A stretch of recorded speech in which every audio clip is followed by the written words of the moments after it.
કેસર કેરીનો બગીચો અને તેમાં બેઠો છે જંગલનો રાજા. ફળોના રાજાને જાણે કે જંગલનો રાજા રક્ષણ આપી રહ્યો છે. આ દ્રશ્યો ધારી પંથકના છે, જ્યાં ખેડૂતોની આંબાવાડીને જંગલી પશુઓના ત્રાસથી ગીરના સિંહો જાણે કે બચાવી રહ્યા છે.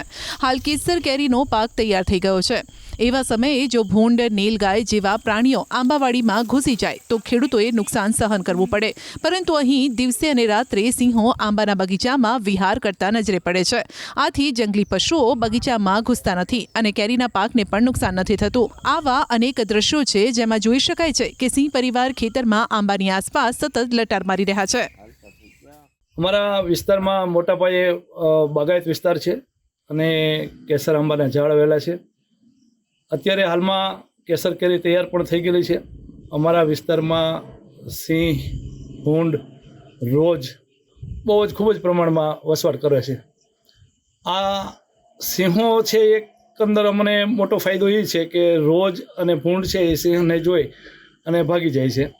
સિંહ છે એક અમારા મિત્ર તરીકે બગીચાઓમાં ફરતા હોય છે અને અમારું જે પાણી જે છે કૂવાનું કે દારનું, એમાં પાણી પીવે છે. એ જ પાણી અમે આંબાને પાઈએ છીએ. કેસર કેરી અને કેસરી સિંહ એટલે બહુ બંધ બેસતું છે અને કેસર કેરી પણ બહુ સારા પ્રમાણમાં થાય છે. કેસરી સિંહ પણ હોય છે અને ક્યારેક બગીચાઓમાં સિંહ બેઠા હોય છે. અમારા માણસો જેમ માલઢોરને હાંકીને બહાર કાઢે છે એમ સિંહને પણ બહાર કાઢે છે અને માણસો કામ કરે છે. આવું ઘણી વખત અમારે આ બગીચાઓમાં બને છે. હાલમાં પણ અત્યારે સિંહના બહુ મોટા પ્રમાણમાં મારા વિસ્તારમાં વસવાટ છે. અમે જે આંબાના બગીચામાં રહીએ છીએ એ જ બગીચામાં સિંહો પણ રહે છે, પણ એ આપણને હેરાન નથી કરતા. એ સિંહોને લીધે અમને જે ભૂંડ છે, રોજ છે, જે નુકસાન કરે છે આપણા આંબાના બગીચામાં, એ અટકાવે છે. મતલબ અમને કોઈ હેરાન નથી કરતા. અને અમે એ લોકો જે એ પાણી પીવે છે, કુંડીએ પાણી પીવા આવે છે, એ જ પાણી અમે આ આંબામાં પાઈએ છીએ.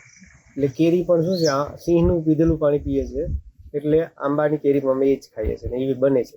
અહીંયા મારે 30 વીઘાનો બગીચો છે જર ગામની અંદર, અને સિંહ વિશે સિંહ તો અહીંયા કાયમ માટે વાડીમાં રહેશે. પાણીનું સારું છે, ઠંડુ હોય એટલે સિંહને તડકાના હિસાબે અહીંયા અમારી વાડીમાં કાયમ માટે રહેશે. સિંહના હિસાબે અમારે અહીંયા રોજ ભૂંડ એનો ત્રાસ નથી. સિંહ તો કાયમ માટે અમારી વાડીની અંદર હોય જ છે અને એ અમારું રખોપું કરે છે.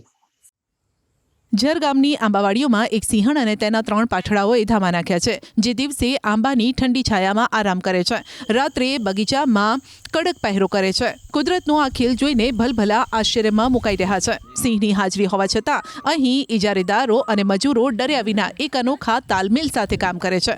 જંગલના રાજા સાથેનો આ સહઅસ્તિત્વનો નજારો અદ્ભુત છે. સૌથી મોટો ફાયદો એ છે કે સિંહની બીકે ભૂંડ અને રોજડા જેવા જંગલી જાનવરોનો ત્રાસ દૂર થઈ ગયો છે, જેની સીધી અસર કેરીના પાક પર થઈ રહી છે. માનવ અને વન્ય જીવ વચ્ચેનું આ અનોખું સહઅસ્તિત્વ ગીર વિસ્તારમાં કુદરતના સુંદર સંતુલનનું ઉદાહરણ બની રહ્યું છે.